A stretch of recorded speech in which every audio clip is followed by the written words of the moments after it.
오늘 우리 주신 하나님의 말씀인 누가복음 23장 33절에서 43절까지의 말씀입니다.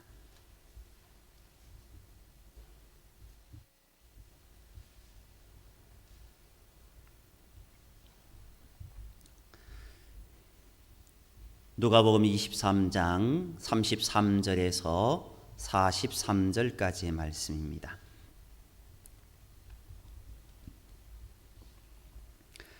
하나님의 말씀 제가 받들어 봉독하겠습니다. 해골이라 하는 곳에 이르러 거기서 예수를 십자가에 못 박고 두 행악자고 그렇게 하니 하나는 우편에 하나는 좌편에 있더라.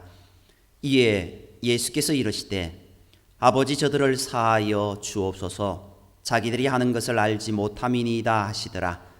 그들이 그의 옷을 나누어 제비 뽑을새 백성은 서서 구경하는데 관리들은 비웃어 이르되 저가 남을 구원하였으니 만일 하나님이 택하신 자 그리스도이면 자신도 구원할지어다 하고 군인들도 희롱하면서 나와 신포도주를 주며 이르되 내가 만일 유대인의 왕이면 내가 너를 구원하라 하더라. 그의 위에 이는 유대인의 왕이라 쓴 패가 있더라. 달린 행악자 중 하나는 비방하여 이르되 내가 그리스도가 아니냐 너와 우리를 구원하라 하되 하나는 그 사람을 꾸짖어 이르되 내가 동일한 정죄를 받고서도 하나님을 두려워하지 아니하느냐 우리는 우리가 행한 일에 상당한 보응을 받는 것이니 이에 당연하거니와 이 사람이 행한 것은 옳지 않은 것이 없느니라 하고 이르되 예수여 당신의 나라에 임하실 때에 나를 기억하소서 하니 예수께서 이르시되 내가 진실로 네게 이르노니 오늘 내가 나와 함께 낙원에 있으리라 하시니라. 아멘. 한자 친할 친자를 보면은 나무 목자 위에 설립자가 있고 그 옆에 볼견자가 합쳐져 있습니다. 누가 이 한자를 보면서 이렇게 설명합니다. 친하다는 것은 사랑하는 이가 등을 돌려 떠나갈 때 나무 위에 올라가서 그 사람이 보이지 않을 때까지 계속 바라보는 마음, 그것이 바로 친할 친자, 친하다라는 그런 모습이다라고 설명했습니다. 정류장에 잠시 들렀다 떠나가는 버스처럼 오늘도 수많은 사람들이 인생을 살다가 떠나갑니다. 한결같이 정류장에 서서 떠나가는 뒷모습을 아쉬운 표정으로 바라보시는 이가 있습니다. 해가 지고 달이 뜨며 작은 고양이가 꾸벅꾸벅 조는 깊은 밤에도 여전히 기다리시느니 한 번만 돌아봐 준다면 모든 것을 다 줄 것 같은 마음으로 서 계시는 분이 있습니다. 요즘 우리네 마음이 정말 어둡지 않습니까? 너무 캄캄해서 한 걸음도 내디딜 수 없을 때는 뒤를 돌아보십시오. 쓸쓸한 나의 뒷모습도 사랑하시는 그분이 서 계시다라는 겁니다. 그분은 바로 만왕의 왕이신 예수 그리스도이십니다. 주님은 쓸쓸한 인생의 정류장에 서 있는 우리를 두 팔로 안아주시기를 원하십니다. 내 발의 등이요 내 길에 빛이 되어 주십니다. 주님은 그곳에서 영원한 친구로 서 계시다라는 겁니다. 나는 너를 사랑한다라고 하시면서 우리의 이름을 불러주십니다. 그분이 바로 만왕의 왕이신 예수 그리스도십니다. 교회력은 그리스도인으로 살아가는 구체적인 삶의 지침이 됩니다. 그리스도인의 삶은 그리스도를 바라보면서 한 걸음 한 걸음 천국을 향해 순례하는 삶이라 말할 수 있습니다. 다시 말하면 예수 그리스도를 우리 자신의 왕으로 모시고 사랑하는 것이야말로 진정한 그리스도인다운 삶이라 할 수 있습니다. 특히 교회력의 마지막 주일을 왕이신 그리스도의 날로 제정한 것 또한 매우 의미가 있는 일입니다. 오늘이 그날입니다. 교회력으로 가장 마지막 날, 이제 다음 주일부터는 대림절 예수님의 오심을 기다리는 주간입니다. 이 마지막 주일, 이날은 예수 그리스도께서 왕의 왕이심을 경축하고 온 세상이 예수 그리스도의 왕의 통치로 새롭게 되기를 기원하는 날입니다. 이 시간 다시금 십자가에 나타난 우리의 왕 되신 예수 그리스도의 사랑을 확인해 보는 시간이 되기를 소망합니다. 예수 그리스도는 십자가를 대신 지는 사랑을 하셨습니다. 우리 그리스도인이 믿는 신앙의 한복판에는 하나님의 사랑이 있습니다. 그 사랑의 정점에 십자가가 우뚝 서 있습니다. 그러나 이 십자가는 사람들에게 있어서 예나 지금이나 어리석고 수치스러운 것으로 이해되고 있다는 게 사실입니다. 그러나 놀랍게도 사도 바울은 이런 어리석고 수치스러운 십자가를 하나님의 구원하시는 방법이라며 자랑스럽게 생각한다고. 내가 예수 그리스도밖에 자랑할 게 없다라고. 십자가의 사랑, 십자가의 은혜밖에 자랑할 게 없다라고 그렇게 고백했지 않습니까? 겉으로 보아서는 십자가는 고통과 부끄러움입니다. 그러나 이 십자가는 모든 인간이 짊어져야 할 죄의 값이라는 점에서, 그리고 마지막 형벌이라는 점에서 외면할 수 없는 우리의 현실입니다. 죄의 값은 사망이기 때문입니다. 모든 사람은 예외 없이 죄의 결과인 십자가를 짊어져야 합니다. 그런데 우리 인간을 창조하시고 살아가신 하나님께서는 우리의 죄값으로 우리가 짊어져야 할 그 십자가를 독생자 예수 그리스도를 보내어 주셔서 대신 짊어지게 하셨습니다. 이런 엄청난 구원의 역사를 이루기 위해서 예수 그리스도는 인간들의 이해나 동의 없이 십자가를 대신 짊어지셨습니다. 그리고 우리의 모든 죄의 값을 다 치렀다고 용서를 선언하셨습니다. 이것을 우리는 십자가에 나타난 하나님의 사랑이라고 부릅니다. 그런데 이제 남은 문제가 있습니다. 남은 문제는 이 위대한 하나님의 사랑을 우리가 인정하고 고백하고 감사하는 일만 남아 있다는 겁니다. 예수 그리스도의 사랑, 십자가는 세상을 사랑하시고 구원하시는 하나님의 사랑의 극적인 표현인 겁니다. 이런 십자가 사랑이 우리들 주변에서 빛을 내고 있습니다. 존 버년이 쓴 철로 역정은 천국을 향한 그리스도인의 길을 시련과 고난이라고 요약했습니다.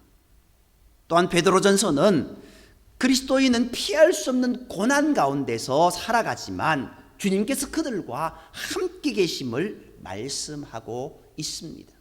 그렇기에 우리는 그 십자가를 바라보며 주님을 바라보며 나아가야 됩니다. 나를 사랑하신 주님, 나를 위해서 큰 은혜를 허락하신 주님의 은혜를 기억하며 주님만 바라보며 나아가야 됩니다. 좀 전에 말씀드렸듯이 예수 그리스도는 십자가에서 우리를 용서의 선포를 해주셨습니다. 십자가의 사랑은 용서에서 시작되었던 겁니다. 예수님께서 십자가 위에서 하신 첫 번째 말씀이 세상 사람들의 잘못을 용서해달라는 기도였다라는 것들을 우리는 명심해야 됩니다. 이 기도는 우리에게 많은 생각을 갖게 합니다. 십자가에 나타난 하나님의 사랑이 바로 용서의 바탕을 두고 있기 때문입니다. 우리가 알고 있는 용서는 어떤 용서입니까? 대체로 잘못했다고 시인하고 빌 때 그것에 대해서 베풀어주는 선처를 말하지 않습니까? 그러나 잘못에 대한 인식이나 후회가 없다면 용서받을 자격이 없다고 생각합니다. 법정에서 보면 오히려 그런 자들은 더 가중 처벌을 받게 되는 것이 세상의 이치입니다. 그런데 십자가에 나타난 하나님의 사랑의 이야기는 그런 형식이나 순서를 갖추지 않고 있는 것이 특이합니다. 아직 여전히 자신이 무엇을 잘못했는지조차 깨닫지 못하는, 제대로 인식하지 못하는 사람들을 위해서 용서를 빌고 있는 겁니다. 한 걸음 더 나아가서 용서를 선포하고 있다는 것입니다. 이 점이 십자가에 나타난 하나님의 사랑의 위대함입니다. 회개하지 않는 사람을 먼저 용서하신 하나님의 사랑이기 때문입니다. 당자의 비유도 이런 맥락에서 해석해야 옳습니다. 당자가 아버지께 돌아왔기 때문에 용서받은 것이 아니라 오히려 정반대로 아버지께서 그를 한없이 용서해 주셨기 때문에 그가 아버지께로 돌아올 수 있었던 겁니다. 당자가 제정신이 들었을 때 그는 자신을 사랑하고 계실 뿐 아니라 용서하고 계시는 아버지를 바라볼 수 있었던 겁니다. 하나님은 우리가 아직 죄인 되었을 때, 아직 죄인으로 살고 있을 때, 다시 말하면 아무런 희망이 없을 때, 희망의 싹조차 보이지 않을 때 독생자 예수 그리스도를 보내셔서 십자가를 지게 하셨습니다. 용서란 뭡니까? 기억하지 않는다, 치워버린다라는 의미가 있습니다. 그렇기 때문에 우리가 하나님께 용서 받았다라고 한다면 전혀 새로운 차원의 관계를 시작할 수 있는 겁니다. 용서받기 이전과 용서받은 이후의 관계가 완전히 달라진다라는 의미입니다. 그래서 이런 새로운 관계를 시작하기 위해서 예수님은 용서의 기도를 드렸던 겁니다. 아니, 용서를 우리 앞에 먼저 선포해 주신 겁니다.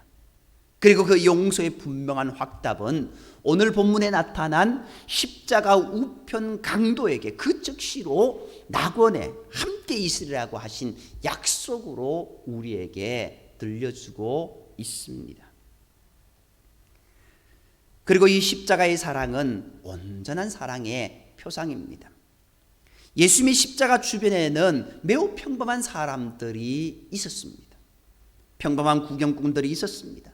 관리들과 군인들이 있었습니다. 그리고 예수님을 중앙에 두고 양옆에 강도들이 있었습니다. 그들은 저마다의 모습을 보여주고 있지 않습니까? 자신과는 아무런 관련이 없는 듯 무표정한 구경꾼들은 사람들의 오가는 말을 듣기도 하고 몇 마디씩 거들기도 했습니다. 목소리가 큰 사람에게 고개를 끄덕거리며 마치 맞장구를 치기도 하는 모습을 보게 됩니다. 그리고 군병들은 마치 전쟁에서 승리한 사람들이 전리품을 나누듯이 죄수들이 남긴 옷가지를 제비 뽑는 데 정신을 쏟고 있었습니다. 또한 관리들은 헛기침을 해대며 비웃는 말로 십자가 형벌의 정당성을 반증하려는 듯 했습니다. 나아가 여기저기서 희롱하는 말들이 스승치 않고 나오고 있습니다. 지금 이 십자가 주변에는 온통 미움과 시기, 그리고 작은 기대감마저 사라져 절망 속에서 분출되는 분노마저 꿈틀거리고 있습니다. 도저히 묵과할 수 없는 분노가 이글거리고 있는 겁니다. 사람들은 언제나 보이는 것에 길들여진 삶을 살아갑니다. 잘 꾸며진 앞모습만 바라보지 않습니까? 그리고 이렇게 놓은 결과물에만 집중합니다. 그래서 언제나 진실에는 눈이 멀어버립니다. 사랑도 마찬가지입니다. 사람의 눈에 사랑스럽고 사랑할 만한 것에만 사랑을 합니다. 여기에서 문제가 시작됩니다. 우리 인간은 누구도 예외 없이 두 가지 측면을 가진 존재입니다. 장점과 단점을 가지고 있고 앞면과 뒷면을 가지고 있지 않습니까?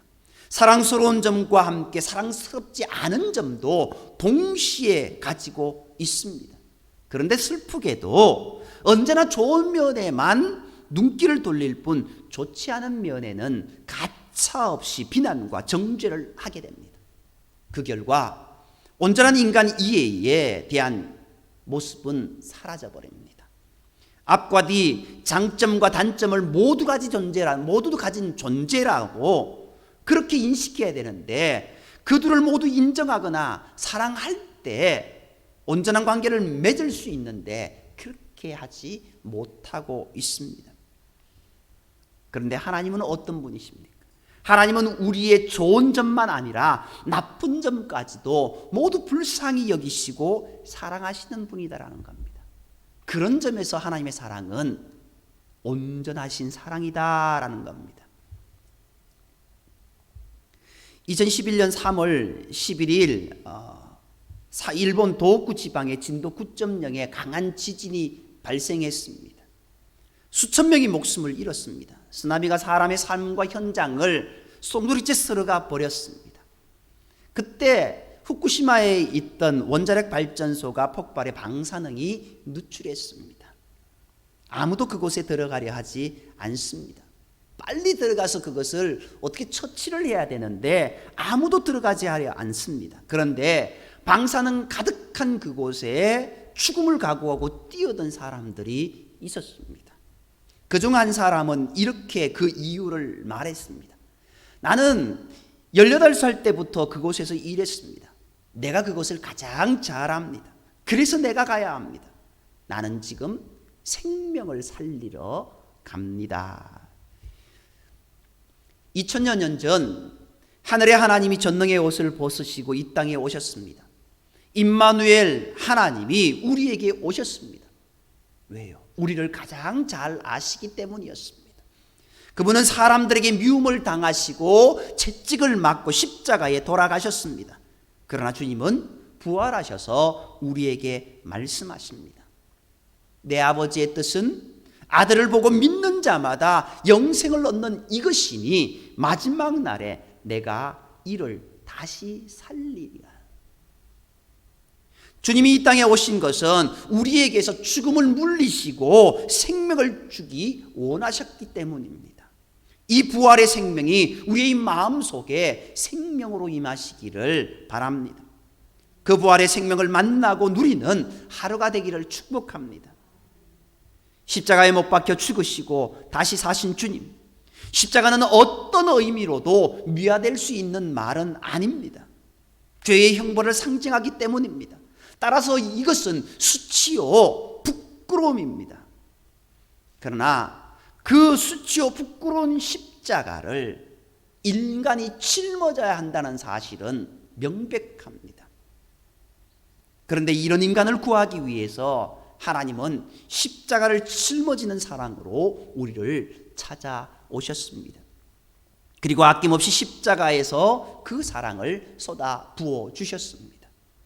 누구든지 이 엄청난 하나님의 사랑을 긍정하기만 하면은, 인정하기만 하면은 이미 주어진 용서가 그에게 상급처럼 주어지는 겁니다. 그리고 그에게는 참된 평화와 기쁨이 내려지는 겁니다. 우리도 우리에게 주어진 십자가를 기쁨으로 지고 가면서 만왕의 왕이신 우리 주님께 존귀와 찬송과 영광을 올려드리는 저와 여러분이 되기를 원합니다. 주님은 내 인생의 주인이십니다. 내 인생을 주님께 맡기며 그 주님의 사랑에 감사하며 온전히 나아가는 저와 여러분이 되기를 주님의 이름으로 축복합니다. 기도드리겠습니다.